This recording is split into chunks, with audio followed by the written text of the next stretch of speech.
तो हमने अपनी पिछली क्लास में डिस्कस किया था क्वेश्चन नंबर 10 तक। और क्वेश्चन नंबर 10 तक हमने क्या ले लिया था कि क्रॉस सेक्शन एनालिसिस क्या होता है, हॉरिजॉन्टल एनालिसिस क्या होता है, वर्टिकल एनालिसिस क्या होता है, वो सारी चीजें हमने डिस्कस किया था। और फाइनेंशियल इंस्टीट्यूशंस एनालिसिस में क्यों इंटरेस्टेड हैं या फिर इन्वेस्टर्स एनालिसिस में क्यों इंटरेस्टेड हैं, वो चीजें हमने डिस्कस की थी। आपको एक चार्ट बना लेना चाहिए मैं कहूंगा, और उस चार्ट में लिखना चाहिए। फॉर एग्जाम्पल अगर हम बात करें इन्वेस्टर की, तो इन्वेस्टर किस चीज में इंटरेस्टेड है? एक तो आपकी प्रॉफिटेबिलिटी, और प्रॉफिटेबिलिटी किस बात के लिए? For the return on investment, ROI लिख देते हैं अपन। और और किस चीज में इंटरेस्टेड है ये लोग? ये इंटरेस्टेड है safety of their capital, safety of investment. ठीक है। अब इसके बाद में अगर मैं बात करूं,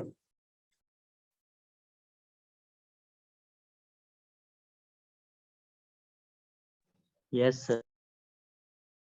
अब अगर मैं बात करूं बैंक्स और फाइनेंशियल इंस्टीट्यूशंस की, तो बैंक्स और फाइनेंशियल इंस्टीट्यूशंस किस चीज में इंटरेस्टेड है? एक तो शॉर्ट टर्म फाइनेंशियल पोजीशन, तो इन्वेस्टर्स किस चीज में इंटरेस्टेड रहेंगे स्टूडेंट्स? इन्वेस्टर्स इंटरेस्टेड रहेंगे आपकी प्रॉफिटेबिलिटी में, अपने रिटर्न ऑन इन्वेस्टमेंट इंश्योर करने के लिए, सेफ्टी ऑफ देयर इन्वेस्टमेंट में। बैंक्स और फाइनेंशियल स्टेटमेंट क्यों इंटरेस्टेड रहेंगे फाइनेंशियल स्टेटमेंट एनालिसिस में? शॉर्ट टर्म सॉल्वेंसी में और लॉन्ग टर्म सॉल्वेंसी में। शॉर्ट टर्म सॉल्वेंसी किस लिए चाहिए? टाइमली इंटरेस्ट पेमेंट के लिए। और लॉन्ग टर्म सॉल्वेंसी किस लिए चाहिए? रीपेमेंट ऑफ प्रिंसिपल अमाउंट के लिए। तो इस तरह से अगर आप एक चार्ट बना लेते हैं कि कौन कौन सी पार्टीज, कौन कौन से यूजर्स किस तरह का इंटरेस्ट रखते हैं आपके फाइनेंशियल स्टेटमेंट एनालिसिस में, तो एक आपका एप्रोप्रिएट चार्ट प्रिपेयर हो जाएगा, उससे आप अच्छी तैयारी कर सकते हैं। अब देखिए यहाँ पे क्या क्वेश्चन आ रहा है, why the public is interested. आपके फाइनेंशियल स्टेटमेंट्स में पब्लिक क्यों इंटरेस्टेड है? तो उसके लिए देखते हैं क्या आंसर लिखा हुआ है। Public have an interest in the information about the continuance of an enterprise, के एक तो आपकी एंटरप्राइज कंटिन्यू रहेगी नहीं रहेगी, इस बात को वो इंश्योर करना चाहते हैं। Specially when they have long term involvement with, जबकि पर्टिकुलरली अगर किसी पब्लिक का आपके बिजनेस में लॉन्ग टर्म इन्वॉल्वमेंट अगर रहा है तो, और आर डिपेंडेंट ऑन, या फिर पब्लिक आपके बिजनेस पे डिपेंडेंट है, the enterprise and the about the social responsibility of the business. तो जो जनरल पब्लिक है, सोसाइटी एट लार्ज है, पब्लिक की जगह पे हम सोसाइटी की भी बात कर सकते हैं, जनरल पब्लिक और society at large, why they are interested in the financial statement analysis, they are interested in the analyzing of financial statement analysis so as to first of all check the continuance of the business enterprise, and secondly to ensure the social responsibility fulfilled by the business enterprise। एक business enterprise social responsibilities fulfil कर रहा है या नहीं कर रहा है, ये कैसे पता चलेगा? ये फाइनेंशियल स्टेटमेंट एनालिसिस से ही पता चल सकेगा। तो ये थर्ड कैटेगरी आ गया, दो मैंने ऑलरेडी पहले पढ़ाया था। तीसरा आ गया क्या? पब्लिक। पब्लिक किस चीज में इंटरेस्टेड है आपका? पब्लिक दो चीज में इंटरेस्टेड है, सबसे पहला आपके कंटिन्यूएंस ऑफ द बिजनेस में, और दूसरा आपका ये सोशल रिस्पॉन्सिबिलिटीज आप फुलफिल कर रहे हैं या नहीं कर रहे हैं इस चीज में। फिर देखिए नेक्स्ट क्वेश्चन क्या आता है, state any one objective financial statement analysis का, एनालिसिस ऑफ फाइनेंशियल स्टेटमेंट्स का कोई भी एक ऑब्जेक्टिव हमें बताना है। Tell one objective of financial statement analysis के, फाइनेंशियल स्टेटमेंट एनालिसिस क्यों किया जाता है? So first of all to assessing the earning. Assessing का मैंने मीनिंग आपको बताया था, कैलकुलेट करना, कैलकुलेट करना या फिर इवेल्युएट करना। मेरा पिक्चर जा रहा है क्या बार बार बीच में? क्योंकि यहाँ पे यस सर। हाँ, यहाँ पिक्चर ऑफ हो रहा है बार बार। तब देखिए नेक्स्ट अपन ले लेते हैं, इसमें क्या क्या ऑब्जेक्टिव क्या है? फाइनेंशियल स्टेटमेंट का ऑब्जेक्टिव क्या रहता है? असेसिंग और the calculating the earning capacity, की हमारे बिजनेस की अर्निंग कैपेसिटी क्या है, एक तो ये चेक करना। प्रॉफिटेबिलिटी चेक करना, एक ही बात होगी, अर्निंग कैपेसिटी या फिर प्रॉफिटेबिलिटी एक ही बात हो जाती है कि हमारे बिजनेस की प्रॉफिटेबिलिटी कैसी है और अर्निंग कैपेसिटी ठीक है या नहीं of the business, is one of the objective of financial statement analysis. Financial statement analysis का जो एक मेन मेजर ऑब्जेक्टिव है वो क्या है? वो है to assess, to check, to evaluate, to calculate the earning capacity of your business और the profitability of your business. पर इसके अलावा अगर मैं आपसे पूछना चाहूँ, यहाँ पे तो जैसे एक लिखा है, इसके अलावा अगर मैं आपसे पूछना चाहूँ तो आप और क्या क्या बता सकते हैं हमारे फाइनेंशियल स्टेटमेंट एनालिसिस के ऑब्जेक्टिव? तो देखिए, एक हम ले सकते हैं शॉर्ट टर्म सॉल्वेंसी,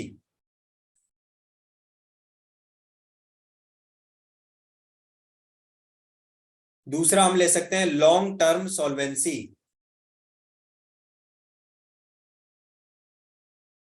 तीसरा हम ले सकते हैं to check the cash flow position,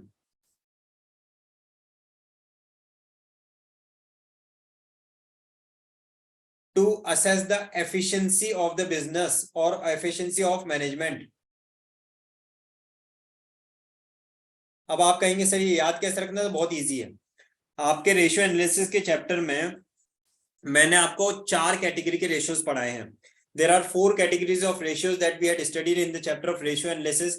सबसे पहला शॉर्ट टर्म सॉल्वेंसी रेशियो, दूसरा लॉन्ग टर्म सॉल्वेंसी रेशियो, तीसरा प्रॉफिटेबिलिटी रेशियो, चौथा एफिशिएंसी रेशियो। एफिशिएंसी रेशियो को हम टर्नओवर रेशियोज भी कहते हैं। तो वही आगे देखो, शॉर्ट टर्म सॉल्वेंसी पोजीशन देखने के लिए, लॉन्ग टर्म सॉल्वेंसी पोजीशन देखने के लिए, एफिशिएंसी ऑफ द मैनेजमेंट देखने के लिए, प्रॉफिटेबिलिटी देखने के लिए, और फिर एक हमने पढ़ा कैश फ्लो स्टेटमेंट। तो कैश फ्लो स्टेटमेंट के लिए आ जाता है क्या? कैश फ्लो पोजीशन पता करने के लिए। ये सारे ऑब्जेक्टिव है for the financial statement analysis. Analysis of financial statement के ये सारे ही ऑब्जेक्टिव हो जाते हैं। That is profitability, short term solvency, long term solvency, cash flow position और financial efficiency, efficiency of management check करने के लिए टर्नओवर रेशियोज जो आते हैं आपके। नेक्स्ट क्वेश्चन लेते हैं, state any 2 objectives of analysis of financial statement. फिर से वही क्वेश्चन है, पहले 1 ऑब्जेक्टिव पूछा था, अभी 2 और ऑब्जेक्टिव पूछे हैं। सो असेसिंग द अर्निंग कैपेसिटी, सबसे पहला तो वही प्रॉफिटेबिलिटी एंड अर्निंग कैपेसिटी हो जाता है। फिर असेसिंग द मैनेजरियल एफिशिएंसी, तो मैनेजरियल एफिशिएंसी मैंने लिखा ही थे यहाँ पे। और इसके अलावा और क्या हो सकते हैं? तो मैंने आपको बताया short term solvency, long term solvency and cash flow position पता करने के लिए भी एक ऑब्जेक्टिव रहता है फाइनेंशियल स्टेटमेंट एनालिसिस का, ये भी ऑब्जेक्टिव रहता है। क्वेश्चन नंबर 14 देखिए, लेते हैं हम next question. One of the objective of financial statement analysis is to identify the reasons for the change in financial position. एक बिजनेस की फाइनेंशियल पोजीशन में चेंज होने का रीजन पता चल पाता है। One of the objective of financial statement analysis is to identify the reasons for the change in the financial position. जो फाइनेंशियल पोजीशन में चेंज हो रहा है उसका क्या रीजन है ये पता करने के लिए of the enterprise. State 2 more objectives of this analysis। तो बात ये आ रही है कि फाइनेंशियल स्टेटमेंट एनालिसिस का एक ऑब्जेक्टिव तो होता है आपका प्रॉफिटेबिलिटी, दूसरा ऑब्जेक्टिव आपका रहता है मैनेजमेंट एफिशिएंसी, तीसरा ऑब्जेक्टिव आपका रहता है identify the reason for change in financial position, और इसके अलावा कुछ और ऑब्जेक्टिव्स आपको बताने हैं। तो देखिए ऑब्जेक्टिव्स और क्या हो सकते हैं। One of the objective of financial statement analysis is to identify the reason for the change in the financial position of the enterprise। उसके अलावा inter firm comparison, forecasting and preparing budgets are 2 more objectives of this analysis। तो inter firm comparison और forecasting या फिर preparing budget जिसको हम कहते हैं, ये भी ऑब्जेक्टिव हो सकते हैं फाइनेंशियल स्टेटमेंट एनालिसिस के। मैंने आपको short term solvency and long term solvency ये तो बताए, और मैंने कैश फ्लो पोजीशन भी बताया आपको, और इसके अलावा फोरकास्टिंग के लिए, बजट्स के लिए, प्रिपरेशन ऑफ बजट्स के लिए, कि फ्यूचर के लिए आप कोई बजट बनाना चाहते हैं अपने बिजनेस का, न्यूमेरिकल डेटा प्रिपेयर करना चाहते हैं, कितना इन्वेस्ट करना है, कहां से रेवेन्यू आएगा, कितना हमें एक्सपेंडिचर करना है, वो सारा बजट बनाना है, या फिर इंटरफर्म कंपैरिजन करना चाहते हैं, इन सब के लिए भी ये भी हमारे फाइनेंशियल स्टेटमेंट एनालिसिस के ऑब्जेक्टिव है। ऑब्जेक्टिव का मीनिंग आप सब समझते हैं भी, किस ऑब्जेक्टिव से हम इस काम को कर रहे हैं, व्हाट हमारा उद्देश्य क्या है इस काम को करने का। तो फाइनेंशियल स्टेटमेंट बनाने का हमारा एक ऑब्जेक्टिव होता है इंटरफर्म कंपैरिजन, एक ऑब्जेक्टिव होता है फोरकास्टिंग एंड प्रिपेयरिंग बजट, एक ऑब्जेक्टिव होता है शॉर्ट टर्म सॉल्वेंसी पता करना, दूसरा ऑब्जेक्टिव होता है लॉन्ग टर्म सॉल्वेंसी पता करना, फिर आता है कैश फ्लो पोजीशन पता करना, फिर आता है आपका to locate the reasons of change in financial position, फिर आता है प्रॉफिटेबिलिटी पता करना, फिर आता है मैनेजरियल एफिशिएंसी पता करना। ये सारे ही ऑब्जेक्टिव है एनालिसिस ऑफ फाइनेंशियल स्टेटमेंट्स के। ठीक है, आगे बढ़ते हैं। क्वेश्चन नंबर 15 आपकी स्क्रीन पे दे रखा है।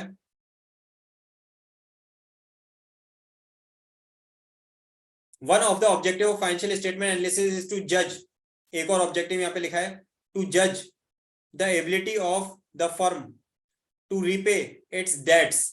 तो डेट्स के रिपेमेंट का मतलब होता है लॉन्ग टर्म सॉल्वेंसी ऑफ की बात कर रहा है, and assessing the short term as well as long term liquidity position, liquidity position बोले या सॉल्वेंसी बोले एक ही बात होती है, of the firm. State any two more objectives. मैं आपको एक चीज बता दूं स्टूडेंट्स, वर्ड स्टेट का मीनिंग होता है कि आपको हेडिंग लिखना है और हेडिंग लिख के आपको उसका एक्सप्लेनेशन भी देना है। स्टेट का मतलब ऐसा नहीं कि आप सिर्फ हेडिंग लिख के आ जाओ, स्टेट वर्ड का मतलब है आपको हेडिंग भी लिखना है और आपको एक्सप्लेनेशन भी देना है। तो state any two more objectives, तो वैसे तो यहाँ पे बता ही दिया है कि short term solvency, long term solvency, ये सब भी रहते हैं, लिक्विडिटी वगैरह, लेकिन उसके अलावा दो और हमें बताने हैं। तो one of the objective financial statement analysis is to जज the ability of the firm to repay its debts and assessing the short term as well as long term liquidity position of the firm. उसके अलावा inter firm comparison and forecasting और preparing budgets are two more objectives of the analysis. तो ये आपको याद हो ही गए होंगे अब तो, क्या क्या ऑब्जेक्टिव्स हो सकते हैं। आगे बढ़ते हैं। What is meant by solvency? भाई सॉल्वेंसी का क्या मीनिंग है? सॉल्वेंसी का मतलब है capacity to pay the debts on time, it is called solvency. Insolvent का क्या मीनिंग होता है? इंसॉल्वेंट का मीनिंग होता है the person who is unable, the person is not able to pay debts on time, dues on time, तो उसको बोलते हैं इंसॉल्वेंट। तो सॉल्वेंसी का क्या मीनिंग है? सॉल्वेंसी का मीनिंग है पर्सन और the business is able to pay its debts और ड्यूज ऑन टाइम, उसको सॉल्वेंसी बोलते हैं। तो देखिए solvency of the business means ability, inability नहीं, एबिलिटी, क्योंकि इनएबिलिटी अगर बोलेंगे तो इनएबिलिटी का मतलब हो जाएगा इंसॉल्वेंसी, और एबिलिटी बोला तो हो गया solvency. Solvency of the business means ability of the firm to pay short term as well as long term liabilities. Liabilities का मतलब होता है ड्यूज, ड्यूज और डेट्स। तो शॉर्ट टर्म और लॉन्ग टर्म लाइबिलिटीज अगर पे करने की एबिलिटी है, और वो भी इन टाइम, ऐसा नहीं कि डिलेड कर रहे हैं, इन टाइम अगर आप अपनी लाइबिलिटीज को, शॉर्ट टर्म लाइबिलिटीज को और लॉन्ग टर्म लाइबिलिटीज को अगर इन टाइम आप पेमेंट करने की कैपेसिटी रखते हो, एबिलिटी रखते हो, तो हम कहेंगे that we are having a good solvency with interest and long term borrowings. Interest भी टाइमली पेमेंट करते हैं, लॉन्ग टर्म बोरोइंग्स वगैरह का भी रीपेमेंट टाइमली करते हैं, तो ये सब हम कहेंगे long term the business is having a good solvency position. Next question की तरफ बढ़ते हैं। How are solvency of the business is assessed? एक बिजनेस की सॉल्वेंसी कैसे असेस की जा सकती है फाइनेंशियल स्टेटमेंट एनालिसिस के through?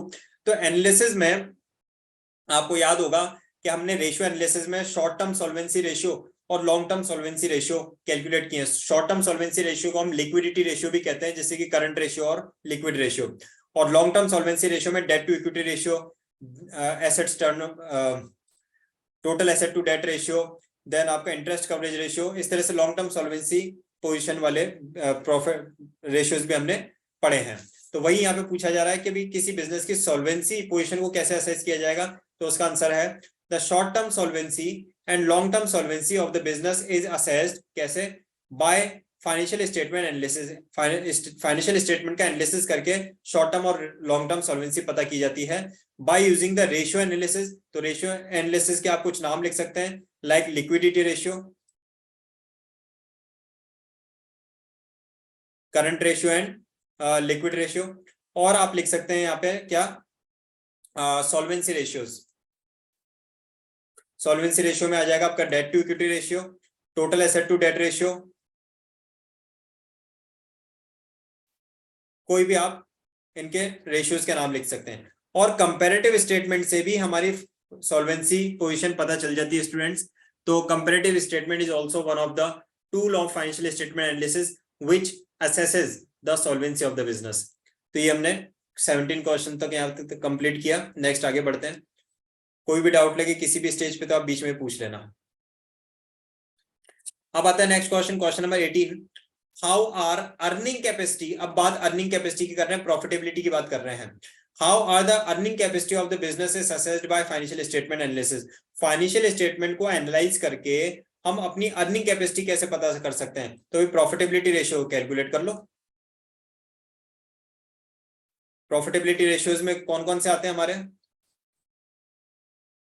Gross profit ratio, net profit ratio, operating profit ratio, return on investment, ये सारे हमारे किस में आते हैं? प्रॉफिटेबिलिटी रेशियो में आते हैं। इनसे हमें अपनी अर्निंग कैपेसिटी असेस हो जाएगी। So the earning capacity of the business can be assessed by financial analysis and ratio analysis techniques. तो रेशियो एनालिसिस में कौन कौन से रेशियोज कैलकुलेट करेंगे वो बताया मैंने आपको। फिर आता है state any two limitations of financial statement analysis. भाई फाइनेंशियल स्टेटमेंट्स का जो एनालिसिस आप करते हो, what do we mean by, मैं एक बार वापस से डेफिनेशन रिकॉल करवा देता हूं आपको। What do we mean by analysis of financial statement? तो फाइनेंशियल स्टेटमेंट एनालिसिस का मीनिंग होता है, financial statement analysis is a systematic process. It is a systematic process of what? It is a systematic process of analyzing. It is a systematic process of analyzing the financial information in the financial statements to understand and take economic decisions.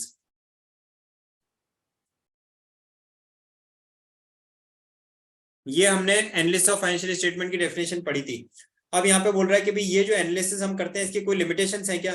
तो जितने भी financial statements की limitations होती हैं कि भाई जैसे financial statements है अपने statement of profit and loss and balance sheet, वो हिस्टोरिकल डेटास पे बेस्ड होती हैं। इसमें प्राइस लेवल चेंजेस को इग्नोर किया जाता है। इसमें यू कैन से फोरकास्टिंग इतने अप्रोप्रिएट नहीं हो सकता क्योंकि हिस्टोरिकल डेटा पे डिपेंडेंट है। इवन इसमें जो पर्सनल जजमेंट्स हैं, डेप्रिसिएशन का रेट कितना लेना है, डेप्रिसिएशन का मेथड कौन सा लेना है, तो पर्सनल जजमेंट से भी अफेक्ट हो जाता है। तो जितने भी फाइनेंशियल स्टेटमेंट्स के लिमिटेशंस थे ना स्टूडेंट्स, वो सारे के सारे एनालिसिस के लिमिटेशंस भी बन जाएंगे। ठीक है, तो यहाँ पे दो दे रखे हैं, following are the two limitations of financial statement analysis. सबसे पहला, it is based over historical analysis. आप जो फोरकास्ट कर रहे हैं, आप जो बजट प्रिपेयर कर रहे हैं फ्यूचर के लिए, वो पास्ट अकाउंट्स के ऊपर बेस्ड कर रहे हैं, so it is a historical analysis. और दूसरा आता है it ignores the price level changes. For example, मैं आपसे कहूं कि भाई मेरा लास्ट ईयर का सेल, मैं यहाँ पे लिख के बता देता हूं आपको, मैं आपसे कहूं कि revenue from operation last year का है मेरा से ₹1 लाख का, और करंट ईयर का है 2 लाख का। लास्ट ईयर का मेरा सेल है 1 लाख और करंट ईयर का मेरा रेवेन्यू फ्रॉम ऑपरेशन है 2 लाख। तो आप क्या कहेंगे, इंक्रीज या डिक्रीज? आप कहेंगे सर सीधा सीधा नजर आ रहा है इंक्रीज हुआ है, राइट। अब सुनिए, मैंने बताया भी लास्ट ईयर मेरी सेलिंग प्राइस थी ₹10 पर यूनिट की, और करंट ईयर में मेरी सेलिंग प्राइस है, क्योंकि मार्केट में इन्फ्लेशन आ गया तो अभी मेरी करंट में सेलिंग प्राइस है ₹20 पर यूनिट की। इसका मतलब मैंने लास्ट ईयर कितने यूनिट सेल किए थे? लास्ट ईयर मैंने 10,000 यूनिट सेल किए थे। और इस साल मैंने कितने यूनिट सेल किए? इस साल भी मैंने 10,000 यूनिट्स ही सेल किए। तो अब जब मैं इसको यूनिट्स के फॉर्म में देख रहा हूं, तो क्या मेरा इंक्रीज हुआ है? Answer is no, no change. लेकिन फिर ये इंक्रीज क्यों शो हो रहा है? ये इंक्रीज हो रहा है due to the price level changes, और अकाउंट्स में हम प्राइस लेवल चेंजेस को इग्नोर कर देते हैं। तो एनालिसिस ऑफ फाइनेंशियल स्टेटमेंट का ये भी एक लिमिटेशन हो जाता है that it ignores the price level changes, और बाकी हिस्टोरिकल एनालिसिस होता है, ये इसका लिमिटेशन है। नेक्स्ट क्वेश्चन देखिए, how window dressing. Window dressing का मीनिंग होता है स्टूडेंट साज सजावट कर देना, बुरी पोजीशन को भी अच्छा दिखा देना। भाई खाना बहुत ही बकवास बना है, लेकिन ऊपर उसमें गार्निशिंग इतना सुंदर कर दिया आपने, वो चीज और ना सब चीजें सजा के उस पे चीज मेयोने वगैरह डाल के इतना अच्छा सा सजा दिया ऊपर से कि बड़ा टेस्टी नजर आ रहा है, पर रियल में खाएंगे तो बेकार है, अंदर से टेस्ट बिल्कुल बुरा है। तो विंडो ड्रेसिंग का मीनिंग होता है साज सजावट कर देना, आपके बिजनेस की अच्छी पोजीशन दिखा देना। बिजनेस की पोजीशन अच्छी नहीं है, फाइनेंशियल पोजीशन बहुत खराब है बिजनेस की, लेकिन कभी कभी हम फाइनेंशियल स्टेटमेंट्स को इस तरह से प्रेजेंट कर देते हैं, उनका एनालिसिस ऐसा प्रेजेंट कर देते हैं कि उसकी पोजीशन अच्छी नजर आने लगती है, सिर्फ नजर आने लगती है, होती नहीं है एक्चुअल में। तो ये बात आ रही है कि how window dressing become a limitation, window dressing भी एक लिमिटेशन होता है इसका, तो पूछ रहा है कैसे। तो देखिए यहाँ पे लिखा है meaning, window dressing refers to, पहले तो मीनिंग बताया कि विंडो ड्रेसिंग होता क्या है, presentation of a better financial position, अपने बिजनेस की एक बेटर फाइनेंशियल पोजीशन को प्रेजेंट कर देना, then what it is actually, जो रियल में है उससे कुछ बेटर दिखा देना, वो होता है विंडो ड्रेसिंग का मीनिंग। इज बाय, और कैसे, by manipulating the books of accounts, books of accounts में कुछ फेरबदल करके, हेर फेर करके, हेरा फेरी करके और फेरबदल करके उसको मैनिपुलेट करके और अच्छी पोजीशन को दिखा देना। So on account of such situation, तो ऐसा मैनिपुलेट कर रहे हैं अगर आप, तो सच सिचुएशन फाइनेंशियल एनालिसिस में give false information to the user, तो फिर वो रियल इंफॉर्मेशन थोड़ी मिल रही है यूजर को, it is providing a manipulated information, it is providing a false information to the user, तो ये इसका एक लिमिटेशन बन जाता है विंडो ड्रेसिंग, राइट। तो ये 20 क्वेश्चंस हमने यहाँ पे अभी डिस्कस किए, मेरा ख्याल है कि आपको सभी क्वेश्चंस अच्छे से क्लियर समझ में आए होंगे। कोई कंफ्यूजन, कोई डाउट है किसी के माइंड में तो आप पूछें, अदरवाइज क्लास वैसे भी काफी लंबी हो गई, तो मैं सोच रहा हूँ कि अब आज की क्लास को हम यहीं पे स्टॉप करें, क्वेश्चंस तो अभी काफी हैं, तो इसको हम और कल कंटिन्यू करेंगे अपनी नेक्स्ट क्लास को। आज आप थोड़ा सा और रिवाइज कीजिए, फिर जो डाउट्स वगैरह आते हैं तो अपन कल की क्लास में इसको डिस्कस कर लेंगे। फिलहाल कुछ डाउट पूछना चाहते हैं तो पूछिए।